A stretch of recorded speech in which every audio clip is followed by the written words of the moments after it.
ಇವತ್ತಿನ ಈ ವಿಡಿಯೋದಲ್ಲಿ ಗೂಗಲ್ ಪೇ ಅಕೌಂಟ್ ಹೊಸದಾಗಿ ನಾವು ಯಾವ ರೀತಿಯಾಗಿ ನಾವು ಅಕೌಂಟನ್ನು ಕ್ರಿಯೇಟ್ ಮಾಡಬೇಕು, ಯಾವ ರೀತಿಯಾಗಿ ಅಮೌಂಟನ್ನು ಸೆಂಡ್ ಮಾಡಬೇಕು, ಏನೇನು ಎಲ್ಲ ಮಾಹಿತಿ ನಿಮಗೆ ತಿಳಿಸ್ಕೊಡ್ತೇನೆ.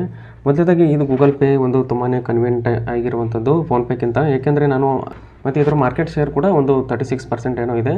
ತುಂಬಾ ಜನ ಯೂಸ್ ಮಾಡ್ತಾರೆ. ನೀವು ಕೂಡ ಯೂಸ್ ಮಾಡಿ, ಮತ್ತು ನಿಮಗೇನಾದರೂ ಯೂಸ್ ಮಾಡೋಕ್ಕಾಗಲಿಲ್ಲ ಅಂದರೆ ಬೇರೆ ಕೂಡ ಯೂಸ್ ಮಾಡ್ಬೋದು. ಅದಾದ ನಂತರ ಇಲ್ಲಿ ಮೊದಲೇದಾಗಿ ಗೂಗಲ್ ಪೇಯಿಂದ ಲಿಂಕನ್ನು ನಾನು ಡಿಸ್ಕ್ರಿಪ್ಷನಲ್ಲಿ ಕೊಟ್ಟಿರ್ತೇನೆ.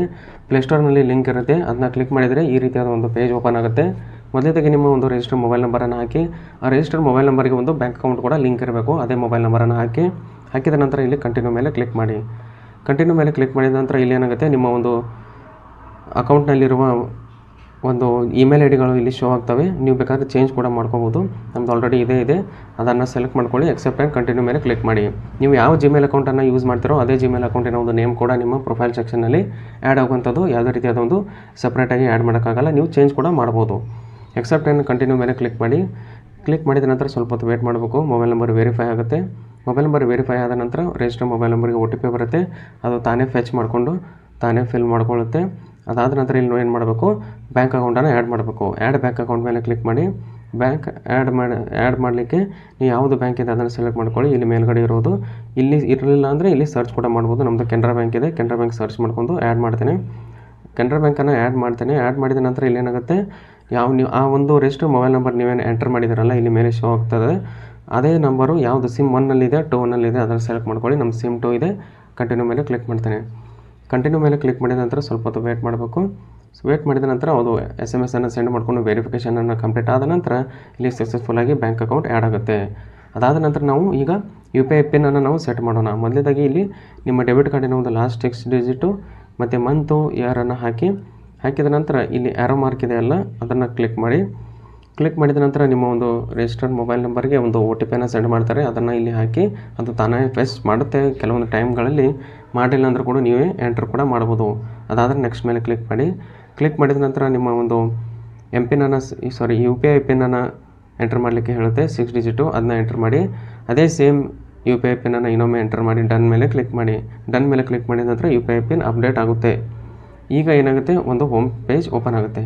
ಇಲ್ಲಿ ಮೊದಲೇದಾಗಿ ನಿಮಗೆ ಯಾರಿಗಾದರೂ ಅಮೌಂಟನ್ನು ನೀವು ರಿಸೀವ್ ಮಾಡ್ತೀರಾ, ಸೆಂಡ್ ಮಾಡ್ತೀರಾ ಅಂದರೆ ಇಲ್ಲಿ ಮೊದಲೇದಾಗಿ ಒಂದು QR ಕೋಡನ್ನು ನೀವು ನೋಡಬೇಕು. ಇಲ್ಲಿ ಪ್ರೊಫೈಲ್ ಸೆಕ್ಷನ್ ಮೇಲೆ ಕ್ಲಿಕ್ ಮಾಡಿ. ಕ್ಲಿಕ್ ಮಾಡಿದ ನಂತರ ಇಲ್ಲಿ ನೋಡೋದು ನಮ್ಮ UPI ID ಆಗಿರ್ಬೋದು, ಮೊಬೈಲ್ ನಂಬರ್ ಆಗಿರ್ಬೋದು ಎಲ್ಲವೂ ಶೋ ಆಗುತ್ತೆ. ಇಲ್ಲಿ ಕೆಳಗಡೆ ಬ್ಯಾಂಕ್ ಅಕೌಂಟು ಮತ್ತು ರೂಪೇ ಕ್ರೆಡಿಟ್ ಕಾರ್ಡ್ ಹೇಗೆ ಆ್ಯಡ್ ಮಾಡೋದು ಎಲ್ಲ ವಿಡಿಯೋಗಳನ್ನು ನಾನು ಮಾಡಿದ್ದೇನೆ. ಆ ಎಲ್ಲ ವಿಡಿಯೋಗಳ ಲಿಂಕನ್ನು ನಾನು ಡಿಸ್ಕ್ರಿಪ್ಷನಲ್ಲಿ ಕೊಟ್ಟಿರ್ತೇನೆ, ಅಲ್ಲಿಂದ ಹೋಗಿ ನೋಡ್ಬೋದು. ಮತ್ತು ಇನ್ನೊಂದು ಒಳ್ಳೆಯ ವಿಷಯ ಏನಂದರೆ, ಯಾರ ಹತ್ರ ನಿಮ್ಮ ಫ್ರೆಂಡ್ಸ್ ಹತ್ರ ಗೂಗಲ್ ಪೇ ಇಲ್ಲಲ್ಲ, ಇಲ್ಲಿ 151 ರೂಪೀಸ್ ನೀವು ಅರ್ನ್ ಕೂಡ ಮಾಡ್ಬೋದು. ರೆಫರ್ ಆ್ಯಂಡ್ ಅರ್ನ್ ಮಾಡಿ ಇದ್ರ ಮೇಲೆ ಕ್ಲಿಕ್ ಮಾಡ್ಕೊಂಡು ಆ ಒಂದು ಲಿಂಕ್ ಇರುತ್ತೆ, ಆ ಲಿಂಕನ್ನು ಅವರಿಗೆ ಶೇರ್ ಮಾಡಿ.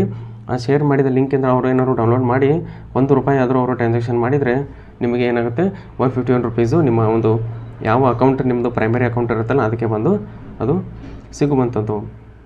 ಈಗ ಒಂದು QR ಕೋಡ್ ಯಾವ ರೀತಿಯಾಗಿರುತ್ತೆ, ಇಲ್ಲಿ QR ಕೋಡ್ ಮೇಲೆ ಇಲ್ಲಿ ಕ್ಲಿಕ್ ಮಾಡಿ. ಕ್ಲಿಕ್ ಮಾಡಿದ ನಂತರ ಇಲ್ಲಿ ನೋಡೋದು ಈ ರೀತಿಯಾದ ಒಂದು QR ಕೋಡ್ ಇರುತ್ತೆ. ಮತ್ತು ಇಲ್ಲಿ ಬ್ಯಾಂಕ್ ಅಕೌಂಟ್ ನಿಮ್ಮದು ಒಂದಕ್ಕಿಂತ ಹೆಚ್ಚು ಬ್ಯಾಂಕ್ ಅಕೌಂಟ್ ಇದ್ದರೆ ಇಲ್ಲಿ ಚೇಂಜ್ ಕೂಡ ಮಾಡ್ಕೋಬೋದು. ನಾನು ಒಂದೇ ಆ್ಯಡ್ ಮಾಡಿದ್ದೇನೆ, ಇದೊಂದು ಬೇರೆ ಮೊಬೈಲ್ ನಂಬರು, ಅದಕ್ಕಾಗಿ ಇಲ್ಲಿ ಒಂದೇ ಶೋ ಆಗುತ್ತೆ. ಮತ್ತು UPI ಐಡಿಯನ್ನು ನೀವು ಕಾಪಿ ಮಾಡಿಕೊಂಡು ಎಲ್ಲಿ ಬೇಕಾದಲ್ಲಿ ಶೇರ್ ಮಾಡ್ಬೋದು ಪೇಮೆಂಟ್ಗೋಸ್ಕರ. ಇಲ್ಲಿ ಶೇರ್ ಮೇಲೆ ಕ್ಲಿಕ್ ಮಾಡಿದರೆ ನಿಮ್ಮ ಒಂದು ವಾಟ್ಸಪ್ಪು, ಇನ್ಸ್ಟಾಗ್ರಾಮು, ಟೆಲಿಗ್ರಾಮು ಇಲ್ಲಿ ನೀವು ಶೇರ್ ಕೂಡ ಮಾಡ್ಬೋದು. ಈಗ ಮತ್ತೆ ಹೋಮ್ ಪೇಜ್ಗೆ ಬರ್ತೇನೆ. ಈಗ ಪೇ ಹೇಗೆ ಮಾಡೋದು, ಪೇ ಎನಿವನ್ ಅಂತ ಕ್ಲಿಕ್ ಮಾಡಿ.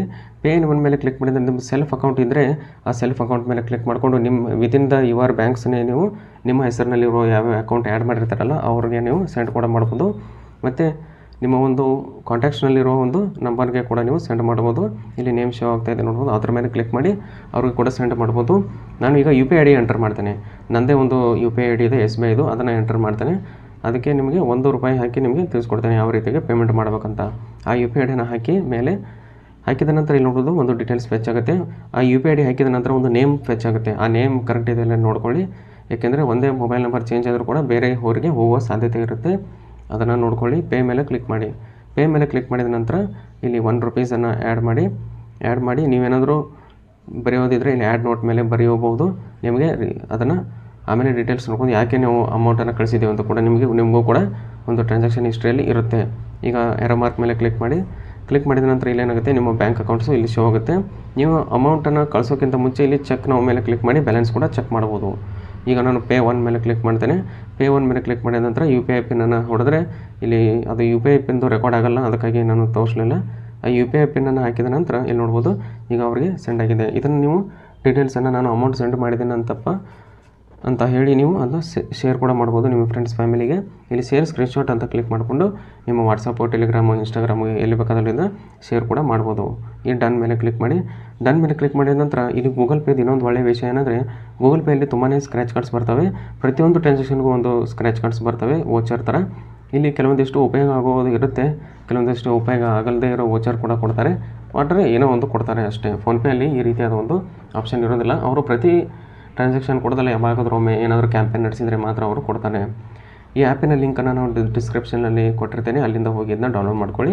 ಇದು ತುಂಬಾ ಕನ್ವೀನಿಯೆಂಟ್ ಇದೆ ಯೂಸ್ ಮಾಡಲಿಕ್ಕೆ ಅಂತಲೇ ಹೇಳ್ಬೋದು. ಟ್ರೈ ಮಾಡಿ ನೋಡಿ. ನಿಮಗೇನಾದರೂ ಕ್ವೆರೀಸ್ ಇದ್ದರೆ ಕಮೆಂಟ್ ಬಾಕ್ಸ್ನಲ್ಲಿ ತಿಳಿಸಿ. ಇದೇ ರೀತಿಯಾದ ಬ್ಯಾಂಕಿಂಗ್ ಮತ್ತು ಫೈನಾನ್ಷಿಯಲ್ ರಿಲೇಟೆಡ್ ವಿಡಿಯೋಸ್ಗಳಿಗಾಗಿ ನೀವಿನ್ನೂ ನಮ್ಮ ಚಾನಲ್ ಸಬ್ಸ್ಕ್ರೈಬ್ ಮಾಡ್ಕೊಂಡಿಲ್ಲ ಅಂದರೆ ಸಬ್ಸ್ಕ್ರೈಬ್ ಕೂಡ ಮಾಡ್ಕೋಬೋದು. ಮತ್ತೆ ಮುಂದಿನ ನೋಟದಲ್ಲಿ ಸಿಗೋಣ.